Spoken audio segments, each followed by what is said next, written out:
Terima kasih Tuan Ketua kerana membenarkan saya untuk mengambil bahagian.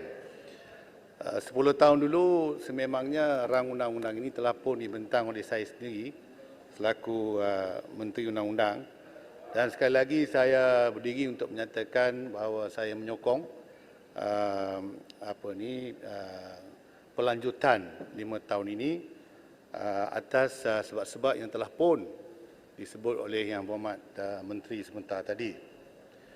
Saya turut juga ingin menyatakan sini iaitu bahawa kita perlu memanjangkan lagi selama 5 tahun kerana kita lihat itu bahawa satu daripada perkara yang disebut oleh Yang Berhormat sebentar tadi iaitu keganasan di luar bandar, di luar negara. Jadi keganasan di luar negara ini banyak juga melibat pada ketika itu orang-orang kita yang bersama-sama telah pergi ke Syria dan negara-negara tertentu dengan tujuan untuk berjihad bersama dengan IS. Ya. Jadi ini satu perkara yang serius yang sebelum ini kita tidak pernah hadapi. Tapi orang-orang yang mengambil bahagian ini adalah sebenarnya orang-orang yang bukan sudah pun memang ada komitmen, tetapi mereka tertarik dengan apa yang disebut di dalam internet mengatakan tentang propaganda berkenaan dengan IS ini. Oleh kerana kita ada undang-undang inilah, maka kita boleh menahan orang itu daripada pergi ke luar negara. Kita baca bagaimana seorang doktor wanita telah nak pergi ke Istanbul, daripada Istanbul nak pergi ke Syria. Tapi sempat disabitkan oleh kerana ada akta ini, dia dapat ditahan di airport di Kuala Lumpur. Banyaklah cerita begini. Ya. Jadi oleh kerana perkara ini masih lagi berlarutan dan tidak terhenti lagi, dan ada kemungkinan di masa-masa yang akan datang dia boleh berlaku, maka saya rasa pelanjutan ini adalah perlu. Dan juga saya nak menyebutkan di sini, ada setengah negara macam United Kingdom, rakyat mereka juga telah pergi ke Syria. Dan setengah daripada mereka itu telah pun pulang. Dan atas dasar untuk memulihkan mereka ini, maka mereka telah pergi menerusi kes pemulihan dan diterima kembali kepada masyarakat. Akhirnya kita tengok ada 2-3 kes di London, di UK, mereka kembali kepada aktiviti asal mereka dan telah pun melakukan pembunuhan dan menyebabkan beberapa orang yang tidak berdosa telah mati kerana dibunuh oleh mereka. Jadi bermakna saya nak sebutkan sini, kita masih lagi perlu kepada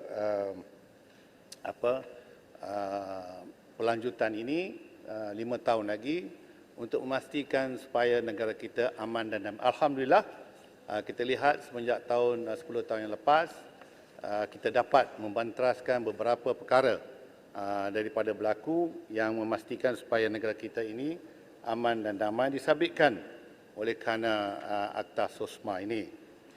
Keduanya saya sebut, saya dengar dengan teliti apa yang telah disebutkan oleh Yang Berhormat Menteri, iaitu bahawa 28 hari tidak mencukupi. Tapi Yang Berhormat sebagai seorang berlatih sebagai peguam, menahan orang lebih daripada yang diperlukan itu adalah satu perkara yang tidak boleh kita sokong. Ya. Kita lihat pada ini iaitu bahawa 28 hari itu sebenarnya satu masa yang kita fikirkan memang wajar. Dia tidak cepat, dia tidak lambat. Dan sebenarnya kalau disebut oleh Yang Berhormat sebentar tadi, iaitu bahawa 21 hari penyiasatan, 7 hari nak sediakan, saya rasa kita boleh maknanya perbetulkan secara pentadbiran ke ataupun kita nak pindah, kita masukkan 28 days means 28 days. Yang persiapan 7 hari untuk nak bawa ke mahkamah itu dianggap sebagai sudah habis penyiasatan. Jadi sebab itu bukanlah satu perkara yang tidak boleh kita lakukan. Jadi kepada saya, kalau boleh 28 days investigation means 28 days. Yang 7 days nak buat persiapan itu dah kira post investigation. Ya? That can be done. Yang keduanya, saya rasa iaitu bahawa kalau jika betul-betul lah perlu dengan disebut oleh Yang Berhormat sebentar tadi, iaitu bahawa tidak mencukupi dan dengan apa orang kata macam high tech semua ini kita perlu lebih hari lagi. Saya rasa kalau tahanan lebih daripada yang ditentukan, peguam kepada orang yang menahan tu boleh minta habeas corpus untuk mengeluarkan dia punya inilah anak-anak guam dia.